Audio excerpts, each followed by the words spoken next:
Hello everyone, my name is Suvek Singh and in this video I am going to teach you active to passive conversion. I have taught you in a very basic manner from beginning and I have covered the reason why you use passive conversion, what is the procedure and when you can convert a sentence into passive and when not. और so these all things are covered in this video. अगर आपको भी problem है active से passive को समझने में तो बड़े बेसिक तरीके से मैंने जीरो लेवल के स्टूडेंट की तरह आपको पढ़ाया है। सारी चीजें कवर करी हैं कि क्यों कन्वर्ट करते हैं, कब करते हैं, कैसे करते हैं, करना चाहिए या नहीं करना चाहिए। तो ये सारी चीजें जड़ से पकड़ ली मैंने और आपके जो डाउट्स हैं उनको खुद के डाउट समझ के आपको पढ़ा दिया है।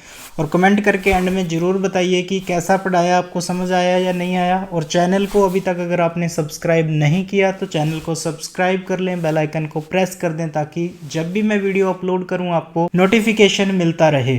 तो शुरू करते हैं आज का ये वीडियो।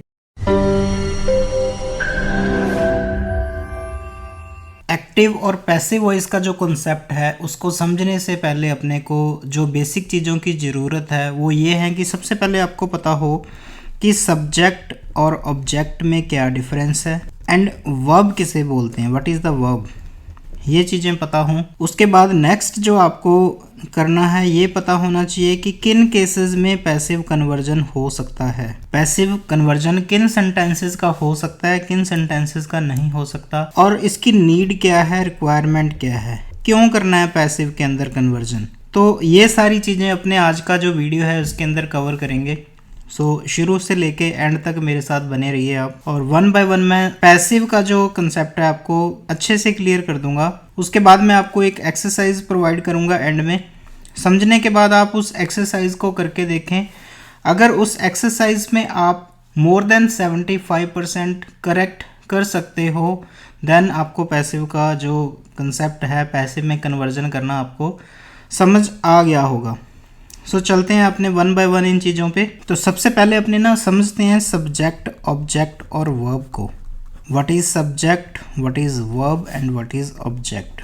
इसको बड़ा प्रैक्टिकल तरीके से अपने को समझना है। देखो अपने बहुत बार जब बोलते हैं ना, कोई भी सेंटेंस बोलते हैं, मतलब सेंटेंसेस हैं, वर्ड्स हैं, वोकेबलरी है, ये सब कुछ क्या है जो भी अपने बोल रहे हैं। अभी मैं आपसे बात कर रहा हूँ या आप किसी से बात करते हो तो बात करते टाइम जो छोटे छोटे आप बोलते हो ना, जो भी आपके मुंह से जिनको अपने शब्द कहते हैं, इंग्लिश के अंदर वर्ड्स कहते हैं, उनको एक सही सीक्वेंस के अंदर जोड़ते हो। और अगर आप सही तरीके से उनको जोड़ के सही वर्ड बोलते हो तभी सामने वाला आपकी बात को समझ पाता है। अगर आप ऐसे कुछ बेतुके से वर्ड बोलते रहो तो सामने वाले को समझ नहीं आएगा। सामने वाला यही सोचेगा कि इसको पता नहीं ये एलियन है, कहाँ से आ गया, या पैक लगा के आया, दारू पी रखी है ना, समझ नहीं आ रहा कि कहना क्या है। कहेंगे ना भाई तेरी समझ नहीं आ रही यार, दोबारा बता। लेकिन उस बंदे को आप दोबारा बताने के लिए नहीं बोलोगे जो उस भाषा को सही जानता है, सही क्रम के अंदर सही शब्दों का यूज करके आपको सही बात समझा पा रहा है। तो ये जो शब्दों का जोड़ है ना, ये बहुत मायने रखता है। अपने शब्द ही हैं जो अपने भाव को अच्छी तरह से समझा भी पाते हैं, और कई बार अपने शब्द ही हैं, अपने वाक्य ही हैं, सेंटेंस ही हैं जो अपने आगे वाले को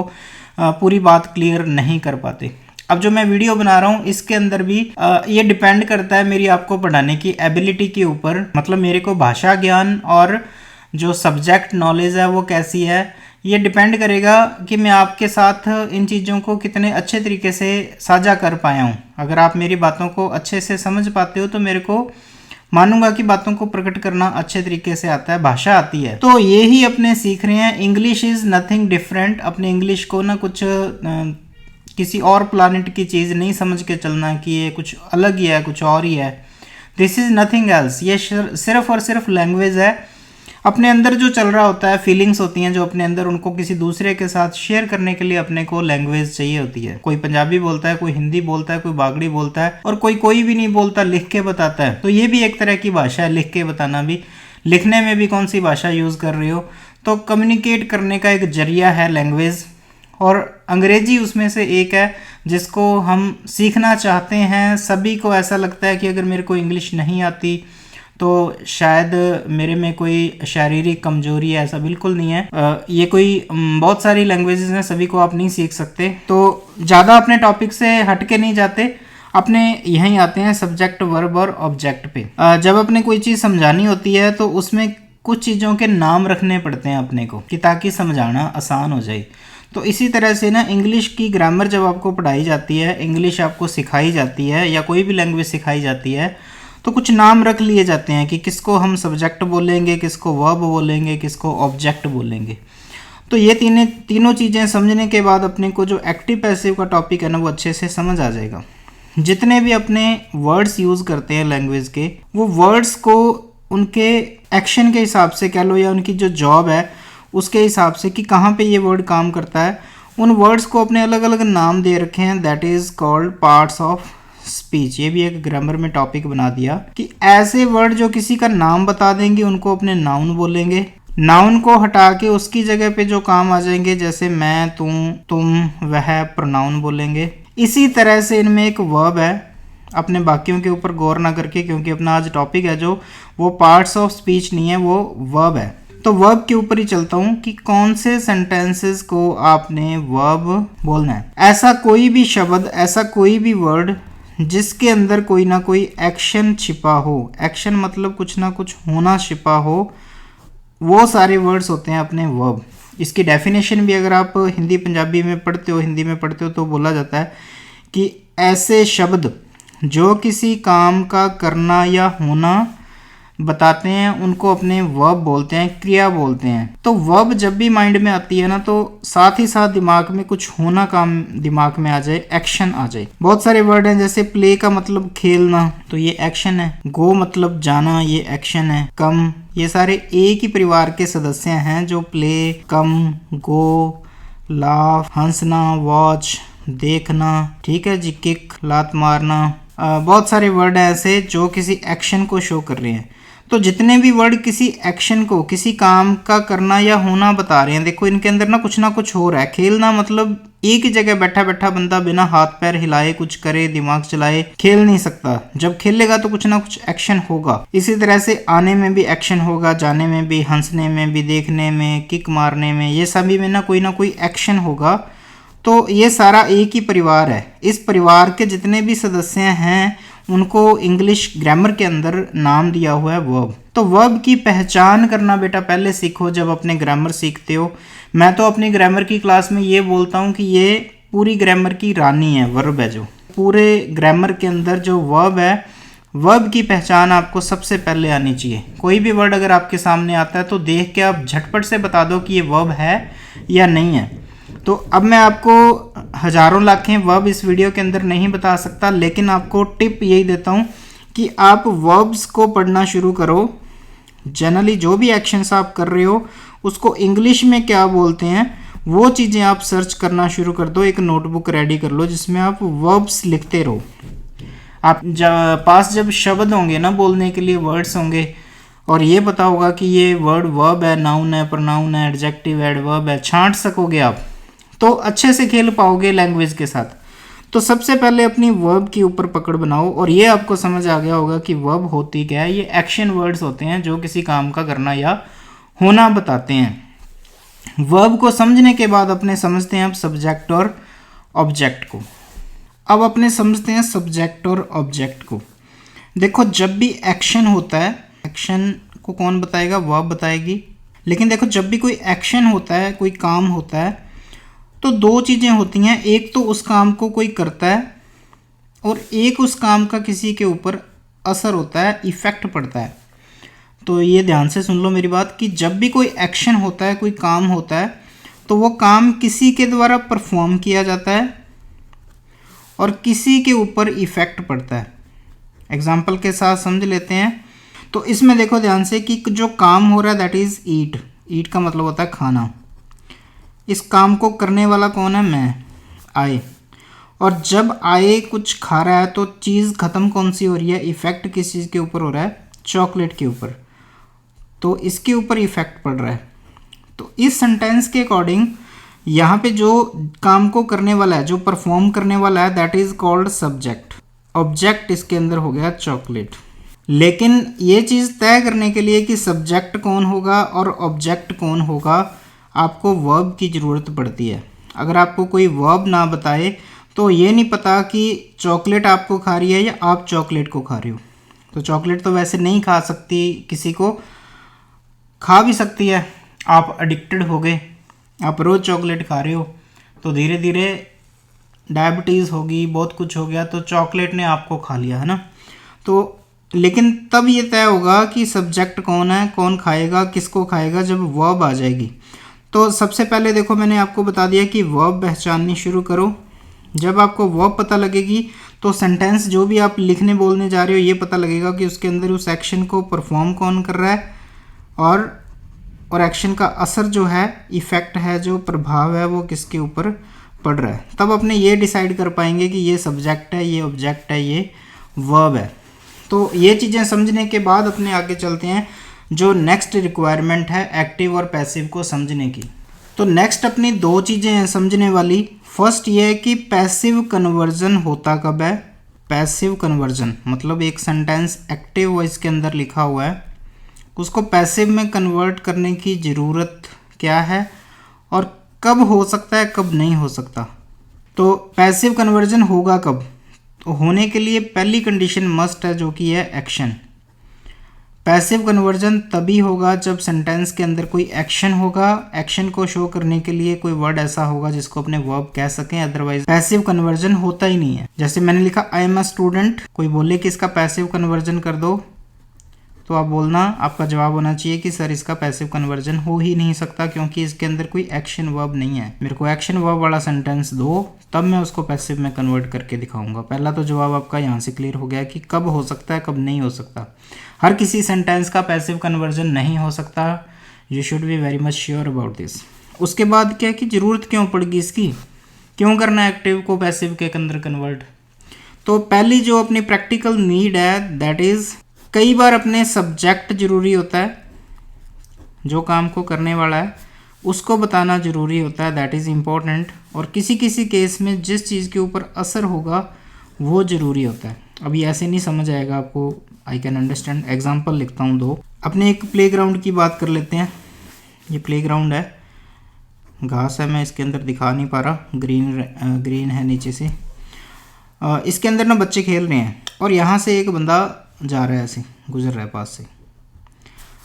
अब एक बंदे को तो ना ये नहीं पता कि ये कौन खेल रहा है, मतलब उसने कभी ना लड़के बच्चे नहीं देखे, तो उस केस में ये बताना जरूरी है children are playing, children are playing, बच्चे खेल रहे हैं। जोर देखो किस चीज़ के ऊपर आ रहा है, बच्चे खेल रहे हैं, बच्चे।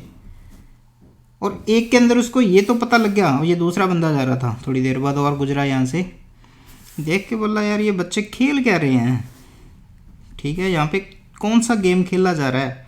तो जो चीज़ खेली जा रही है, जिसके ऊपर एक्शन हो रहा है, वो ऑब्जेक्ट होगा। क्रिकेट इज़ बीइंग प्लेड, कोई फ़र्क नहीं पड़ता क्योंकि बच्चे तो उसको पता लग गया कि ये बच्चे ही हैं, चिल्ड्रन ही हैं। उसको ये नहीं पता लगा कि ये गेम कौन सा है, उसने कभी देखा नहीं था। तो बताने वाले ने बताया कि भाई साहब क्रिकेट इज़ बीइंग प्लेड। तो यही आपका एक्टिव पैसिव है। प्रैक्टिकल नीड क्या है कि जिस केस में ये ज़रूरी हो कि कर कौन रहा है उस काम को, ऑब्जेक्ट कौन है, ऑब्जेक्ट के ऊपर जोर देना है, तब अपने एक्टिव फॉर्म लिखते हैं। और जब अपने को ऑब्जेक्ट ज़रूरी हो, क्रिकेट बताना ज़रूरी है इस केस में, तो उस केस में पैसिव के अंदर सेंटेंस को लिखा जाता है। ये दोनों सेम ही टेंस के एक्टिव और पैसिव हैं। टेंस आप बता सकते हो देख के, this is the present continuous tense, और ये एक्टिव फॉर्म के अंदर सेंटेंस है, ये पैसिव के अंदर सेंटेंस है। तो आई होप आपका जो पहला जो रीज़न है, इसका नीड है, वो क्लियर हो गई होगी। सेकंड जो नीड है इसकी, वो ये है कि जैसे आप ऐसे राइटिंग करते हो, आइल्स के स्टूडेंट हो, तो उस केस में आपके अंदर ग्रामेटिकल नॉलेज को जांचने के लिए ये डिमांड करी जाती है कि आपको तरह तरह के सेंटेंस बनाने आते भी हैं या नहीं, सेंटेंसेस का वेरिएशन जज करना हो, चेक करना हो, असेस करना हो कि आपको एक्टिव और पैसिव दोनों बनाने आते हैं या नहीं आते। उस केस में आपको ज़रूरत पड़ती है पैसिव कन्वर्जन की। तो अब आपको ना ये पता लग गया कि एक्टिव और पैसिव जब बनाते हैं तो काम की चीज़ें क्या हैं आपके, सब्जेक्ट है, ऑब्जेक्ट है और वर्ब है। पैसिव कन्वर्जन कब हो सकता है, जब उस सेंटेंस के अंदर कोई ना कोई वर्ब हो, जैसे प्ले इसके अंदर लिखा हुआ था, तभी पैसिव के अंदर कन्वर्जन हो सकता है। और दूसरा नीड कब है, जब अपने जोर देना है पैसिव ऑब्जेक्ट के ऊपर तब पैसिव बनाएंगे, या फिर अपने को ये शो करना है कि हाँ मैं बना लेता हूँ, नॉलेज है मेरे को, उस केस में आपको पैसिव के अंदर कन्वर्जन करना पड़ता है। अब नेक्स्ट मैं आपको पैसिव कन्वर्जन सिखाता हूँ कि करते कैसे हैं। इसके अंदर ये बता दूँ कि आप जितने भी आपके सेंटेंसेस होते हैं टेंस के, और साथ ही साथ मोडाल के जो केसेस हैं कैन, कुड, शुड, वुड के, इन सभी में जनरली अपने को पैसिव कन्वर्जन की ज़रूरत पड़ती है। इस वीडियो के अंदर मैं आपको किसी एक टेंस का पैसिव कन्वर्जन सिखाऊंगा और उसके बाद सभी टेंसेस की और मोडाल की एक टेबल प्रोवाइड कर दूंगा। जब भी आप कन्वर्जन करना चाहेंगे उस टेबल को देख के कर सकते हो। सो फर्स्टली जो कन्वर्जन मैं आपको प्रोवाइड कर रहा हूँ that is for present indefinite tense. तो इसका एक्टिव पहले आपको पता होना चाहिए कि जब इस टेंस को यूज़ करते हो कब करते हो, जब इसमें रिपीटेड एक्शंस होते हैं, जो एक्शन बार बार होते हैं। जनरली अपने रूटीन की बातें होगी, हैबिट्स होगी, लाइक डिसलाइक हो गए, मैं ये पसंद करता हूँ, मैं वो पसंद नहीं करता, या मेरी कोई रूटीन में हैबिट है।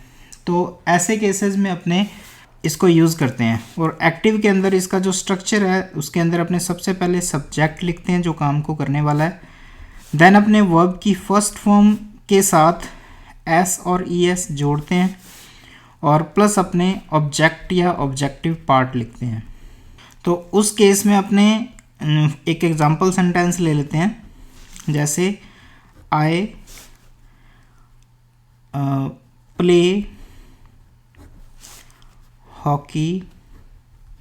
तो ये आपका सब्जेक्ट हो गया, ये वर्ब होगी, और हॉकी यहाँ पे आपका ऑब्जेक्ट हो गया। ये एक्स्ट्रा वर्ड हो गया आपके इन द इवनिंग। तो इनको छेड़ने की ज़रूरत नहीं है। जब आपका पैसिव कन्वर्जन होगा इन तीनों के साथ होगा। इसका मतलब है कि मैं शाम को हॉकी खेलता हूँ। तो इसको जब पैसिव में कन्वर्ट करना है तो अपने ऑब्जेक्ट शुरू में लेके आते हैं। जब अपने पैसिव के अंदर कन्वर्ट करते हैं तो ऑब्जेक्ट शुरू में आ गया हॉकी। अब वर्ब की फर्स्ट फॉर्म का जब कन्वर्जन होता है, वर्ब की फर्स्ट फॉर्म या फिर वर्ब की फर्स्ट फॉर्म के साथ एस या ई एस, कुछ भी हो अपना एक्टिव केस में इनमें से, तो जब इसको पैसिव के अंदर कन्वर्ट करते हैं तो अपने यूज़ करते हैं इसकी जगह पे इज़ या आर या एम। और एक जो अच्छी चीज़ है पैसिव की, कि पैसिव के अंदर हमेशा वर्ब की, मेन वर्ब की, एक्शन वर्ब की थर्ड फॉर्म यूज़ होती है ऑलवेज। तो ये एक अच्छी चीज़ है कि ज़्यादा कुछ याद नहीं करना, जो अपनी मेन वर्ब है उसकी हमेशा थर्ड फॉर्म यूज़ होगी। तो प्ले को जब अपनी चेंज करेंगे पैसिव में तो यहाँ पे इज़ आर एम पहले लिखेंगे, इसको देख के, ऑब्जेक्ट को देख के। ऑब्जेक्ट सिंगुलर है तो इसमें से इज़ आ जाएगा, इज़, और जो एक्शन वर्ब है इसकी थर्ड फॉर्म, प्ले की थर्ड फॉर्म आ जाएगी प्लेड। ठीक है जी। उसके बाद ऑब्जेक्ट को अपने इधर लेके आते हैं, यहाँ पे, मतलब इसको अपने यहाँ पे ले आए और इसको इधर लेके जाना है। लेकिन जब भी लेके जाते हैं साथ में एक फिक्स वर्ड आता है बाय, दोबारा बाय। आई को अपने मी कर देते हैं, वी को अस कर देते हैं, ही और शी को हिम और हर कर देते हैं। तो इनको कोई रट्टा नहीं लगाना अपने को। जनरली जब पैसिव कन्वर्जन करोगे तो पता लग जाएगा कब क्या लगाते हैं। तो हॉकी इज़ प्लेड बाय मी, ये पैसिव कन्वर्जन हो गया। ये सेंटेंस वैसे का वैसे उतार दो यहाँ पे। इस तरह से अपने कन्वर्ट कर लेते हैं। एक और सेंटेंस कर देता हूँ, आपको और अच्छा समझ आ जाएगा। तो ही इसके अंदर सब्जेक्ट है जो करता है, एक्शन इसके अंदर हेल्प हो गया, मदद करना, और जिसकी हेल्प होती है वो ऑब्जेक्ट हो गया। तो पैसिव कन्वर्जन क्या आएगा, अदर्स। अब अदर्स जो हैं वो सिंगुलर नहीं है, प्लूरल हैं, तो यहाँ से आर चूज़ कर लिया, अदर्स आर। हेल्प की थर्ड फॉर्म आ जाएगी हेल्प्ड बाय, ही को अपने हिम कर देंगे। तो ये पैसिव कन्वर्जन हो गया। तो आपको यहाँ पे यही याद रखने वाली चीज़ है कि अगर अपने एक्टिव के अंदर कौन सी वर्ब है और उसको कन्वर्ट करने के बाद क्या यूज़ किया जाता है। तो बाकी तो आपको प्रोसीजर समझ ही आ गया कि ये जो है ऑब्जेक्ट है इसको शुरू में ले आओ और इसको एंड में ले जाओ, साथ में बाय लगा के, is are am plus third form बीच में आ गई। तो आई होप आपको बहुत अच्छे से समझ आ गया होगा। मेरे को ऐसी फीलिंग आ रही है अंदर से कि मैंने ना आपको बड़े ही आसान तरीके से, इजी तरीके से समझा दिया। और चाहे कैसे भी माइंड वाले हो, जीरो लेवल वाले हो या एक्सीलेंट हो, आपको ये पैसिव अच्छे से समझ आ गया होगा। अब नेक्स्ट मैं आपको पूरे टेंसेस की और पूरे मोडाल्स की जो टेबल है वो प्रोवाइड कर देता हूँ, और उसके बाद एक एक्सरसाइज है पैसिव कन्वर्जन करने की। 10 क्वेश्चन उसके अंदर मैं ऐड करूँगा जो एक्टिव के अंदर दिए होंगे, आपको पैसिव के अंदर कन्वर्ट करने होंगे। तो आप उनके बेस पे चेक कर लेना, उसके बाद मैं सही लिख दूंगा, आंसर आपको दे दूंगा कि कितने आपके सही हो रहे हैं। अगर आपको अच्छे से समझ आया तो होपफुली आप 100 आउट ऑफ 100% इसको सही कर सकते हो। So thank you for watching. ऐसी और भी वीडियोस मैं आपके लिए बनाता रहूँगा। इसके लिए आप चैनल को सब्सक्राइब कर लें और बेल आइकन को प्रेस कर दें ताकि जब भी नई वीडियो बनाऊँ आपको नोटिफिकेशन मिल सके। और ये ज़रूर बता दें कि आपको किस टॉपिक के अंदर प्रॉब्लम आ रही है ग्रामर के, ताकि उसके ऊपर मैं वीडियोस बना सकूँ।